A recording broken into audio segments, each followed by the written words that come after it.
はい、改めて皆さんご紹介します。奥の方からジョシニランドさん、そして、マヌ・ブフラさん、さらにエレナ・レイガダスさんです。よろしくお願いします。今回このサミットテーマパート2は今出てます。新たな時代の足音。パート1の方では、その実際に時代の変化、大きなシフトという点で、その中でトラディションをどうやって守っていくか、あるいは進化させるかというお話が、出ておりました。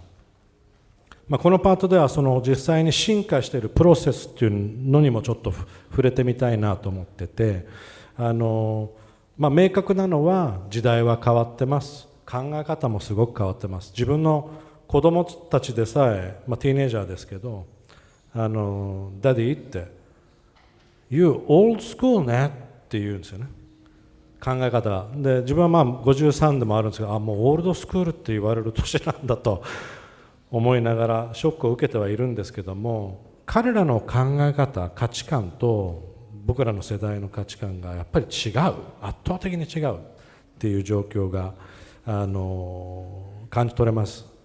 そういう点では例えばそのティーネイジャーたち含めて、大学生含めて彼らが受けている例えば教育を見ていくと、本当にこれでいいのかなっていうふうに思ってる親はたくさん、自分も含めてですけどもいると思ってて、なんかすごいアウトオブデーテッド、時代に合ってないよねっていうところを感じてはいるんですけども、このテーマ Prince of a New Generation、 新たな時代の足音っていうのは、まさに変化の時代っていうのはいろんなことが起きていくんだろうなっていうふうには思っています。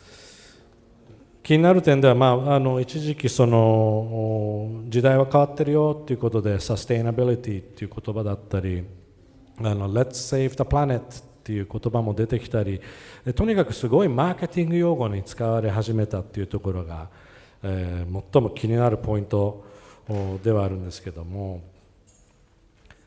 そんな展開でちょっと今の世代、これからの時代っていうところをちょっとお話ししていければなと思いますが、まずジョスさん、この Prince of a New Generation、 新たな時代の足音っていうこのテーマタイトルを聞いたときに何を連想します？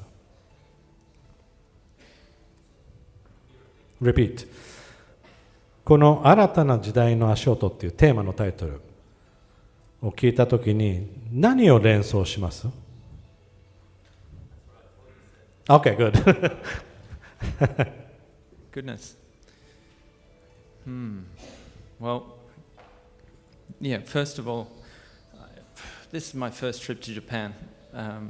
So for a guy that touches fish on a daily basis, it's quite extraordinary to come to the home of fish. I'm, I suppose, following on from your commentary around children and changing generations. I'm 34 years old and I'm a father of 4 children. And I think since having children, my perspective on things has become more patient. I think the way that I approach my work now, post-COVID in particular, has changed quite dramatically. And there was 2 points that I wanted to address, which I think are more practical rather than overly romanticizing what it is we're talking about. And I think it starts with purpose. And to me, the best summary I can give you is I had a boy come and work for us at Fish Butchery, and he joined us just after COVID, and he was desperate to work at St. Peter, but we didn't have the space to take him on. So we dangled, I suppose, this carrot that said, if you join us at Fish Butchery because that's where I need you right now, then we'll get you into St. Peter eventually. And he started, and he was excellent. His knives were sharp, he was fast, he was efficient, he got the work done. We didn't have to worry. And, you know, as an employer, you're kind of rubbing your hands together thinking, great, it's one less problem, it's one less issue. We get a great product, it's a good return. But then 3 months go by and the enthusiasm has gone. The, I suppose, friction begins in terms of his level of communication. And we're all worried, well, what's happened? At what stage did we lose you? What went wrong? Because from what we saw, it was all working just fine. And I took him aside, and I think we all tend to avoid confrontation like the plague. I think it's human nature to avoid difficult conversations. And so we sat down and I asked him flat out, what happened? And he goes, well, I've been offered another job. And I said, okay. I thought we understood what was happening. And he said, well, it's not for me. And usually at that point, you're willing to just go, okay, we'll see you later. But there was something that bothered me about that, because I felt that the situation would arise again. So what we decided to do was just ask him, what is it that you want to do? What gives you the most amount of joy in your day? And his joy was found going home at night and cooking for his girlfriend when he got home from work. Because at work, he was a soldier. We had employed him as a soldier to turn up and do the work, repetitiously, over and over and over. Don't ask questions, just do this job. And he was a creative. That was just in his nature. He wanted to imagine what food could be. He was wanting to put flavours together. He was wanting the tenacity to finish. He was wanting to stand in the restaurant at St. Peter and hand over the product and get the immediate remuneration of the guests saying, wow, that was amazing. But to remove that experience out of his work, then he didn't want to be a part of it. So I changed the way, from that point on, how I approached interviewing a chef. And so I created a whole, I suppose, little vocabulary around how we speak, and I'd love to share it to anybody. And it's something that now, working with the BCC, is something that I would hope to share with them, because I felt, from a generational perspective, it's given me great retention in amongst our team that we have right now. And that gentleman who we had that issue with, who was ready to take on a new job, post that one single difficult, hard conversation, stayed with us for another 2.5 years. And yeah, it was very valuable to see what he wanted. And I think we've been talking as a group over the last couple of days, and something with Dominique as well that we discussed was the element of humanity, and transparency and honesty. And, you know, sometimes the truth doesn't sound overly glamorous, but if we don't expose the next generation and my own to the truth, then it's a bit of a false illusion. It's a false economy. It doesn't really make sense. And I think the most valuable moments that I've personally ever had is when I have honest and transparent conversations with, you know, all these wonderful people. I get so much from standing next to somebody, listening to their thoughts and feelings, or hardships, and then you can use that day to day in your own world. And I think for us in the hospitality industry, we have this tension and wrestle between ego and emotion. And I think too much ego is a huge problem. Too much emotion is a similar situation. But to wrestle and to have both in harmony, extraordinary things can happen. And I think we do what we do because we love hospitality, we love service, we want to be a service to everybody. But oftentimes that can be at the detriment of our own personal situation and our lives. And I don't want to be a statistic, nor does any young chef now. We don't aspire to see our marriages fall apart. We don't aspire to watch our children have bad habits, or we don't aspire to see family just content to know that dad's not going to be home on a Sunday, or is not going to be there at the beginning of Christmas morning. So this is the transparency side, and the truth of everything that we do needs to be shared. I'll leave it at that for the second. Manu, just to pick up from there, ありがとうございます。Thank you very much, Josh. Manu, I want you to pick up, sorry, I'm speaking in English. ごめんなさい、英語で喋っちゃいました。持ってかれました、完全に。日本語で言いますね、マヌさん。今のお話、ジョシさんのお話とは、もちろん世代交代によってその価値観の変化というものもあって考え方ですので、我々もじゃあ若い世代とどうアプローチしなきゃいけないかっていう点のお話がありましたけども、ちょっと切り替えてですね、当然時代とともにテクノロジーっていうものもだいぶ進化してきていて、この若い世代も我々も影響を受けて、それがAI だったりさまざまな形でどんどん開発されてきて発展しています。それは例えばガストロノミー界の中でこのテクノロジーっていう部分はどういうふうにマヌは捉えてます？I believe like when we talk about technology, we think in the future like we're gonna be serving robots and robots is gonna cooking for us. I think in the other way. How can technology help 40% of the products that we grew today, we don't consume? Because even they stay on the farms, even they are losing the transportation, even we throw away in our restaurants or homes. So I'm thinking the other way, how can technology help us that? How can technology help us to feed the planet in the future, in 20 years, without killing the forest? How the technology help us with the soil, with the new way to do? When we talk, like maybe 10 years ago, I was in San Francisco when I saw the inside farms, indoor farms. And then for us was like, wow, what is this? Lettuce, rucola, inside, indoors farm. And today, it's super normal, And it's something that when we talk about was, this is not good products. But the consume of water is 95% less when it's indoor farm. So I think this kind of technology is really good for the future, for the humans, for our children, for a good planet, for a health planet. That if we thought about, is this what we want, a health planet?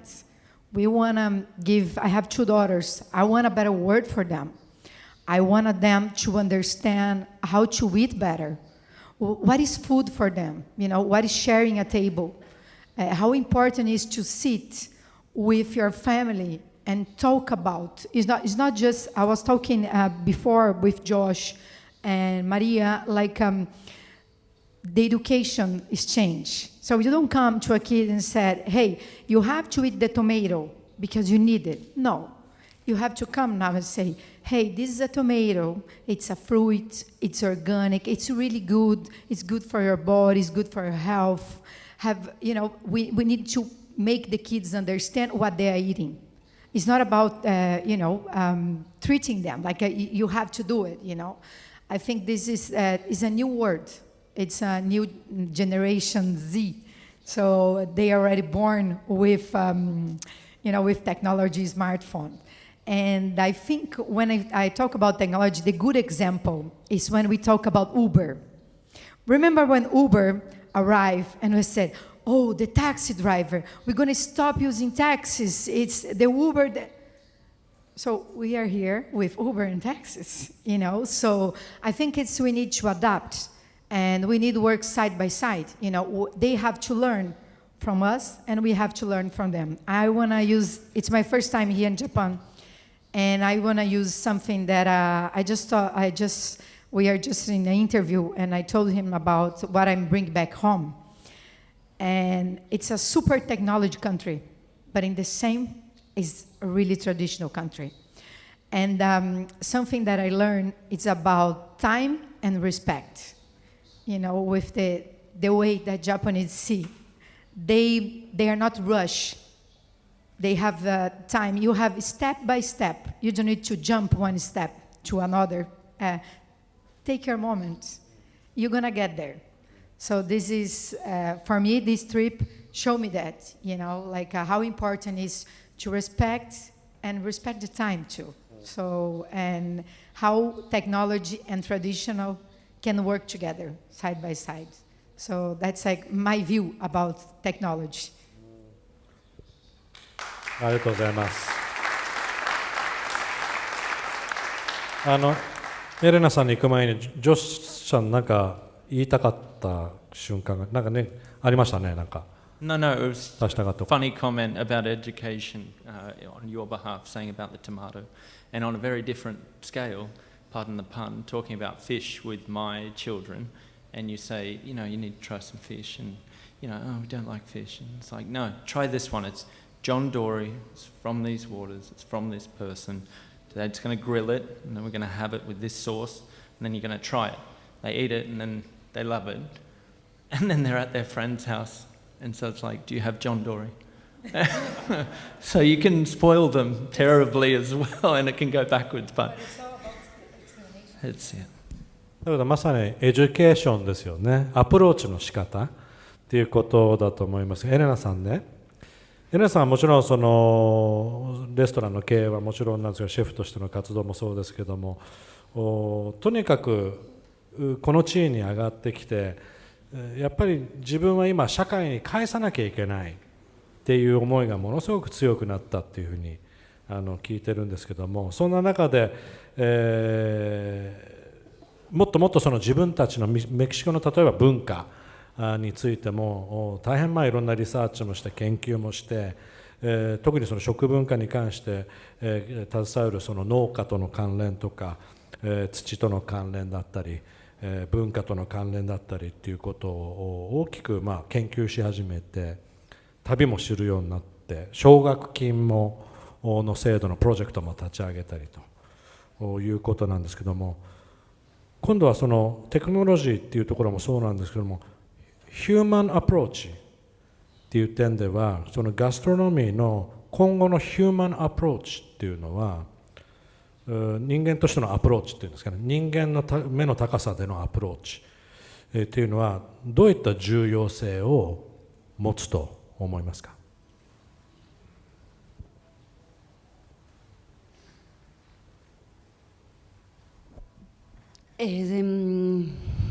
Muchas gracias por la pregunta. Yo creo que la gastronomía finalmente es una expresión cultural, comunitaria y personal, y tiene un poder enorme en incidir. Y yo quise de alguna manera retribuir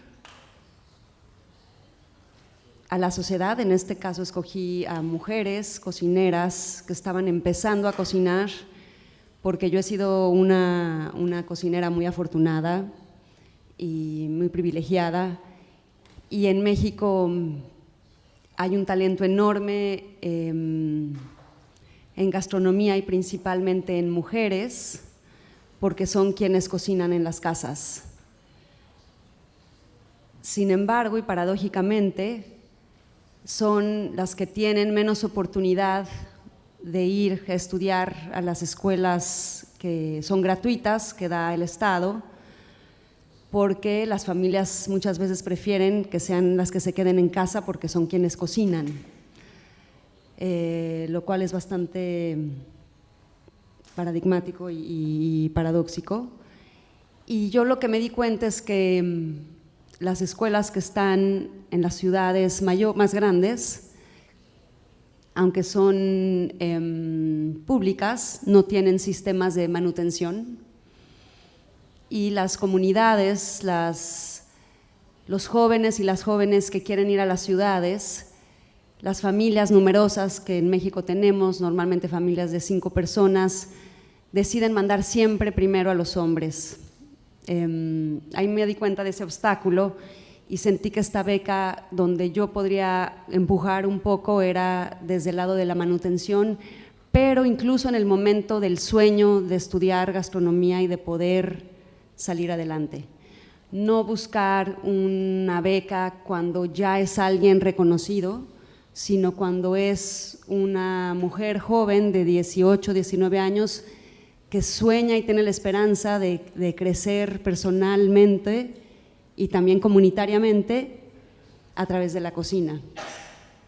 Esta beca empezó de una manera muy pequeña, ahora afortunadamente ha aumentado, y hace poquito una de las becarias me llamó para decirme que estaba en San Sebastián haciendo sus prácticas porque había juntado el dinero de la beca para ir a San Sebastián a estudiar ahí y formarse ahí, y que ella prefirió de esa manera haber utilizado el dinero de la beca, lo cual me conmovió mucho y me di cuenta que yo eso no lo pensé, ¿no? Yo pensé, bueno, este dinero, esta mentoría, esta guía va a ser para una chica que apenas llega a la ciudad, y ella estaba pensando en algo mucho mayor.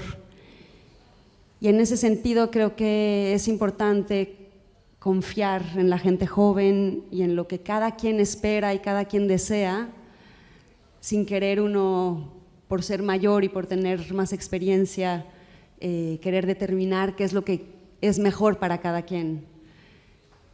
A mí me quedé mucho con las palabras de Joan sobre los jóvenes de hoy en día, que lo que quieren es ser y no tener. Me gusta mucho y me quedé pensando en que es cierto. Yo creo que los jóvenes y las nuevas generaciones viven en el presente por las distintas circunstancias que hemos vivido en los últimos años, por la pandemia, por las guerras, por los terremotos, por cosas que nos pasan que las generaciones de hoy no ven a futuro, ven en el presente, y en ese sentido hay tanto valor y tanta importancia en ser más que en tener. Y yo quiero como de esa manera ver la cocina, como una manera de empujar del lado humanitario, el lado personal y donde cada quien se pueda realizar. Y creo que hay que tener confianza en que si el mundo está cambiando tanto, esperemos y tenemos que tener la confianza que será para algo positivo, y que no podemos quedarnos con la idea que el pasado o lo que nosotros vivimos es la manera correcta de hacer las cosas. Creo que hemos hablado mucho que ante todo hay que escuchar, hay que ver qué es lo que quieren las otras personas, hay que, como líderes que somos, las personas que estamos aquí con cocinas y con restaurantes, nos toca ser flexibles a nosotros más que a ellos. Y hay que entender que ante todo son los sueños, y por eso creo que el lado humanitario en la cocina es tan vital, porque permite que los sueños se realicen. Y creo que ese es uno de los poderes más maravillosos de la cocina, hacer sentir bien a los demás, contagiar lo que nos emociona. Finalmente, eso no solo fortalece el placer inmediato, fortalece la cultura, fortalece la historia, fortalece la identidad, y eso es tradición, pero también creo que eso es el futuro.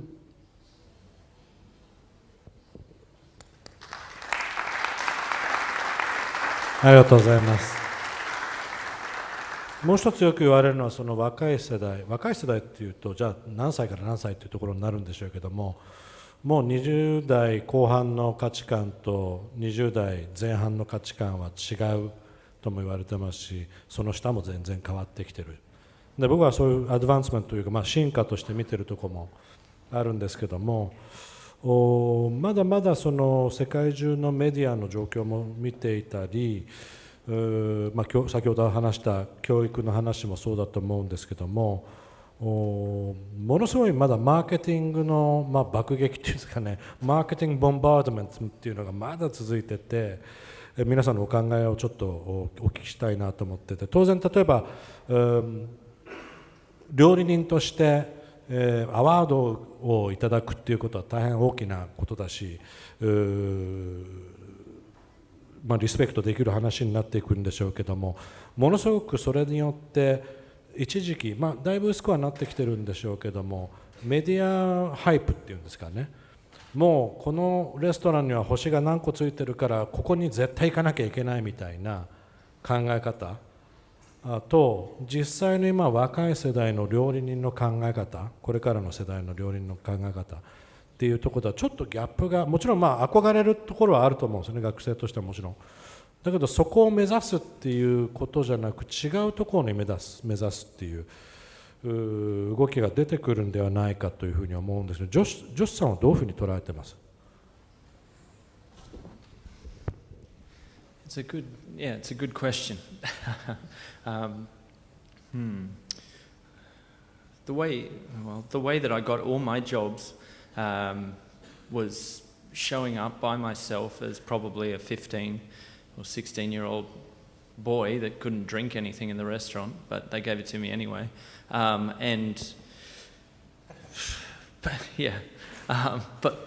basically going there and just being completely in awe of what was happening, and I very, very focused and determined to get into whatever kitchen I wanted to based on turning up and just watching. If I ate there, then usually that was I needed to get into the kitchen. But I'm trying to think. I think that those that don't carry a rocket pack on their back with the real deep focus of I must be the best, then what's the conversation for them? It's not about telling them that we all have to be the best. It's stewarding excellence in whatever form that takes based on who they are as an individual. So, I don't know. I'm trying to think. Can you help, Manu? Let me gather my thoughts. I believe we have to listen, Sometimes I think when they arrive, I have a good example in this guy who's now is a chef in one of our restaurants, and he arrived at Manu with 18. Now he's 22, and I knew he want to be fast, He want to get the highest, being fast, working, studying, listening, and I always tell him wait, and he wants to be listening. He wants to have the opportunity because, this have to be like this. And he come, why? Always questioning, And Enrique, why are you questioning a lot? And he said, Chef, because I have a good idea. I think we can do better than this, And I said, okay, I'm going to give you 30 minutes. And it was amazing, because he teach me and I teach him. So sometimes it's like, listen, you have 2 ears, 1 mouth. Listen more, talk less. So I think we have to listen more and understanding and help each other to find the path. It's not all the youngest want to do fine dining. Maybe they want to do, burgers. They want to do a nice pizza place. Yeah. They want to be bartenders, They don't want to be cooks. They want to do social. We see Nicole. She was working in a fine dining restaurant in UK, and she left because she wanna do social. She wanna change the community. So sometimes, I did journalism in university, and now look, I'm a cook. I changed the pen for a knife. So sometimes when we are young, we need to find ourselves, and sometimes I believe. Me, Josh, Elena, Dominic, Narizawa, we can help them, or we can help to help them to find, opportunity, see, and don't be afraid to tell, Sometimes you see hey, you are not good on this, but your mind, you are super good on, in bread, you have your hand to fermentation. Maybe you can choose, another way. I think that's our job with the people who we work with. It's not just being a leader, but I think being a human being, being a reference, being an example. And I always tell to my girls, you don't go, you don't come to the world just to walk. So be a difference. So I think each chef in their kitchen, we have to be the difference in the people's life.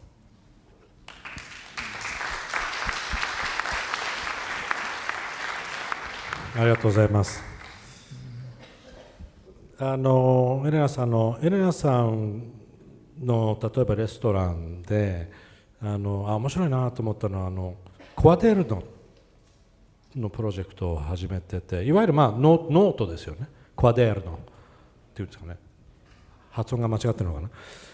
お店にいわゆるちょっとメモ書きのものを各テーブルに置いて、あるいはお店の中で実際にノートブックを提供、来られるお客さんに提供してて、このノートブックの内容っていうのもなんだろう、エデュケーショナルなマテリアルというのかな、教育的なマテリアル、例えば自分たちメキシコの文化、あるいはその農業の仕方、昔から続く農業の仕方とか、そういった情報があるって聞いたんですけど、そのプロジェクトについてちょっとお話聞きたいんですけども、なぜそんなことをやってらっしゃるんですかね。Sí, el proyecto de cuadernos es un proyecto que a mí me vino después de leer un texto que me emocionó muchísimo y me conmovió, que es de Alicia Galvez, que se llama Eating NAFTA, de cómo tras una política pública en México para hacer una política económica, el Tratado de Libre Comercio de América del Norte, donde la intención era que cruzara el comercio de una manera libre entre los tres países, Canadá, México y Estados Unidos, y fuera un beneficio para México, como ahora que han pasado 30 años después de esta decisión política, hubo y ahora nos damos cuenta del efecto tan grande que causó en la alimentación, en la forma en la que comemos, en la forma en que cultivamos, en problemas de alimentación severísimos como obesidad, como problemas cardiovasculares, por una proyección y una intención económica. Y después de leer eso, yo sentí que un texto así lo teníamos que leer, al menos en México, las personas que cocinamos, las personas que estamos interesadas en la alimentación, y no solo los que cocinamos, sino los que disfrutamos de la cocina, porque creo que a veces no dimensionamos como sociedad cómo hay ciertas decisiones que casi siempre acaban repercutiendo en la cocina, aunque eso, y en la alimentación, aunque eso no fue su primera intención. Y me di cuenta y creo firmemente que al leer información y aprender de gente que se dedica exclusivamente a escribir, a académicos, pero también a pensadores, a filósofos, a gente que se cuestiona desde una política pública, pero también una forma de producción de alimento como son las chinampas, que es una forma de producción de alimento prehispánica y que subsiste, y que como cocineras y cocineros y gente que disfrutamos la comida, sabemos que está, pero no sabemos cómo funciona y se va perdiendo ese conocimiento, y que creo que es muy importante compartir el conocimiento. O sea, la intención de estos cuadernos es compartir y distribuir y circular el conocimiento de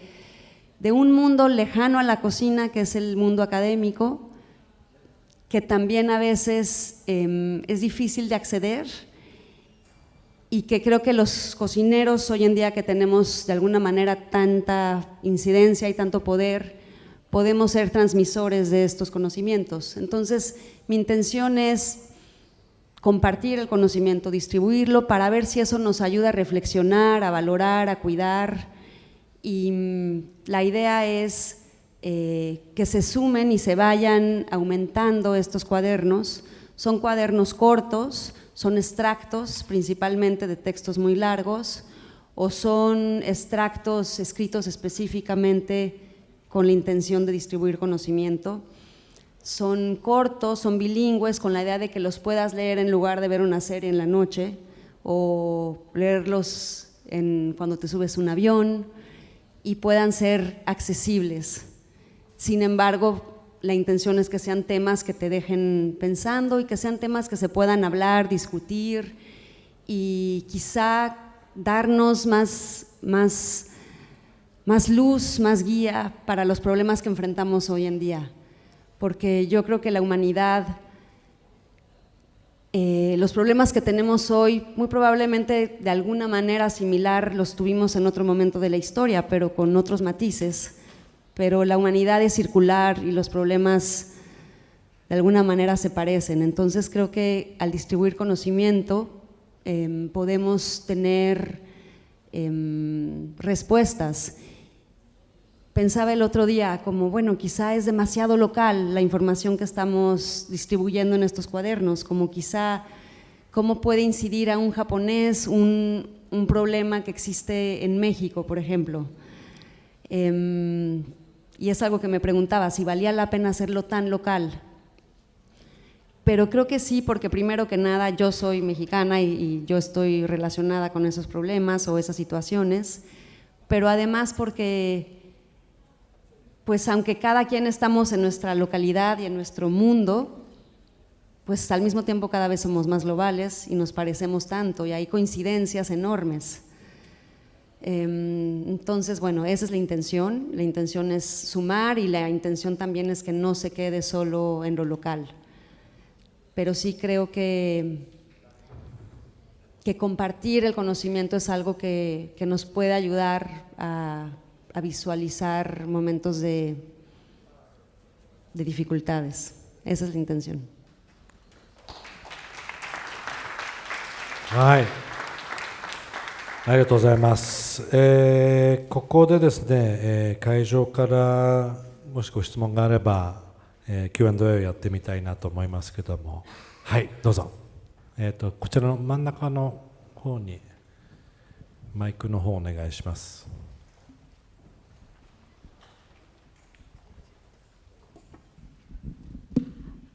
This is actually a question for all of you, but first maybe to Josh.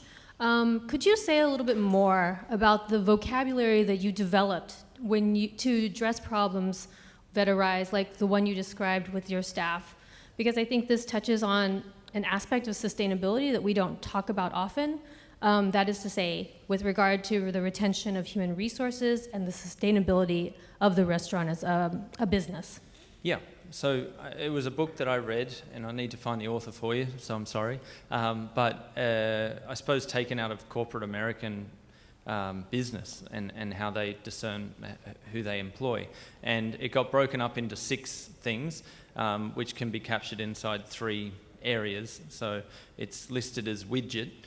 So W for wonder, I for invention, D for discernment, G for galvanizing, E for enablement, and T for tenacity. And within that 6, then you can categorize the top 2 as being, I suppose, the creative output.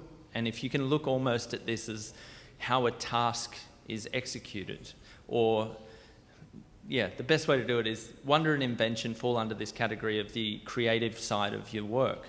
And somebody with the gift or the deep-seated joy that they get from the invention of the work, or the wonder of sitting there thinking to themselves, well, maybe I can put this with this, or why did we put the oven on this side of the kitchen? I think it would be better on this side because it would make it more efficient. There's those 2 aspects, and then into the middle section, which rarely gets thought about, it's the discernment of the idea. So it takes the top 2 to decide what it is the concept is and how it comes to fruition, and then the discernment of the individual who loves being asked. And I'm sure a lot of you know people that love giving feedback and love to be asked a question, do you think this will work? And what do you think, how does this taste? And then some people that just won't want that at all. They'll be like, can you taste this for me? Sure, no worries, chef. Yeah, no, it's delicious. And they just say what you want them to say, as opposed to genuinely having realistic feedback that might say, it tastes delicious, but it's going to take 6 more staff to execute it. So there's that. G for galvanizing, that's the cheer squad. That's the one that rallies the troops. That's the one that says, guys, come here. We've got this idea. This is going to be unbelievable. And this is how we're going to do it. And it's that getting everybody on board, enrolled to the idea. And we've got members like that within the BCC that, are, getting everybody enthusiastic. And then E is for enablement, which is somebody who just deeply loves to pick up a knife and do the work. Just give me a box of onions and I'll peel them for you, and I'll do it faster than everybody else, and tomorrow I'll do it even faster and I'll slice it even thinner. And there's those people that you need. And I'll get back to that last one, T for tenacity. They're the people that love the joy of finishing. Here's what I made for you. This is what we spent the whole day on. Chef invented the idea, I'm giving it to you. Here's the result of our team's work. And if you remove somebody from the joy of the finishing or the joy of the work specifically, and you've got them if you've got them on the wrong seat of the bus, then unfortunately you're going to have a lack of retention. And at the end of the day, we all need to be adults, and there's certain tasks that we need to do within the teams that we're in that we don't necessarily love to do. But to be outcast and be told that this is where I need you and this is it for you, with no future that goes beyond what this task is, then you develop distrust and people there's a loss of people in that space, and that's challenging. So that's something that we've done recently in the last 2 years that's allowed me, I suppose, a little bit more comfort, knowing that I understand the person better from the very beginning.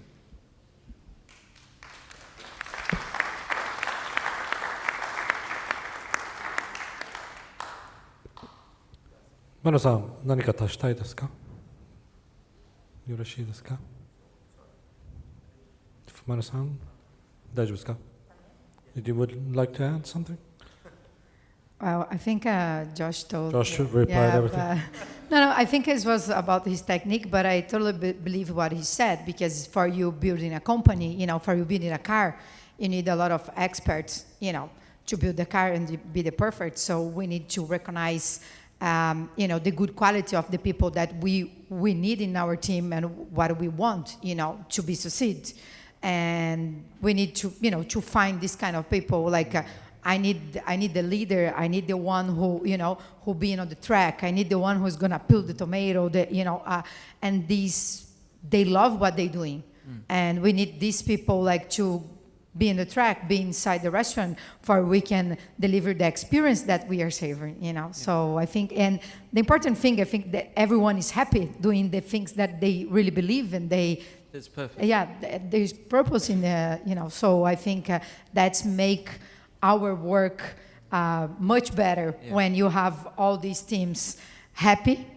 I used an example other day about the dog. It's a simple thing, but it's the dog is the only animal who doesn't need to work. The chicken, it's about the egg. The cow is about the milk. And the dog, what is about? Love. When the dog come in the room, and it's all about, you see the dog and then you come super happy. So I think we need to put a lot of dogs inside the restaurants, and serving the good quality and bringing the experience to the guests. The last thing I'll say about that as well is Nike, when they were developing sneakers, had a lot of issues with, they were coming up with the idea. They had no shortage of talent when it came for the invention of the different sneakers and the styles and the colours and all of that sort of stuff. But they didn't have the middle. They had nobody discerning what that looked like, what the expenses were involved in, applying the techniques of the invention.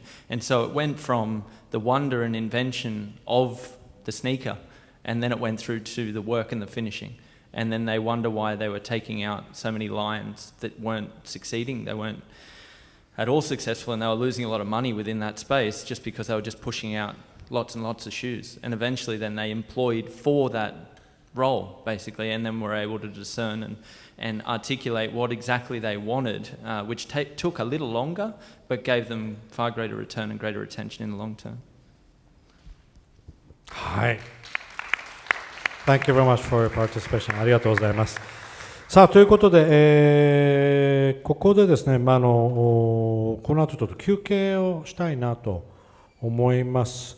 ということで、ジョシュさん、マヌさん、エレナさん、ありがとうございました。